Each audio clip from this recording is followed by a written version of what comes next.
Hi, my name is Shelley and I write for the Examiner, for the John Lennon Examiner. And so here's my piece.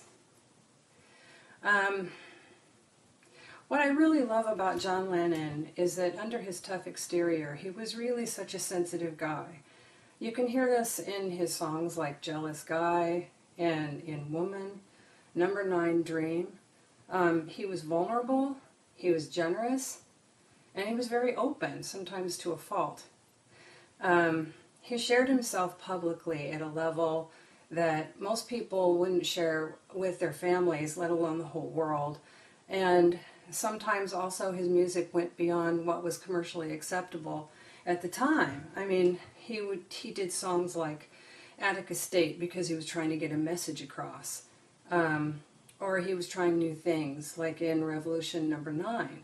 And he was criticized a lot for these efforts, but it was his willingness to be real that endeared him to so many people's hearts and why we loved him so much. And I think when he was killed, this is why the world mourned so deeply for him, because it wasn't like it was just a rock star that died. It was like your best friend. It was a brother. Someone that you felt very close to. And, you know, for some of us so many of us that sort of grew up with the Beatles, I mean, I feel like I've known John Lennon since I was 7 years old, so it was a really tragic loss.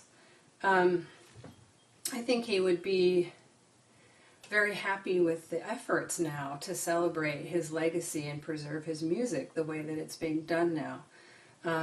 Whether it's his 70th birthday or 100th birthday or his 200th birthday, he will always be relevant. In the future, I think that he's going to be regarded like a Mozart. He was one of the most brilliant composers of all time.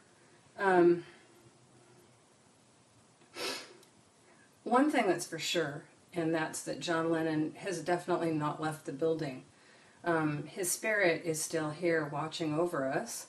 I feel his presence when I write about him, as though he's trying to make sure I get it all right. I feel like he knows as much as I know that it matters and that it will always matter. And I feel the reality of this every time I get in the car and turn on the key and the song Imagine starts playing. It's like, you know, the goosebumps come and I know he's there. So I applaud all these efforts to be made for his birthday, and I want to say happy birthday, John, and you know how well loved you are, and I love you too. Okay, thank you.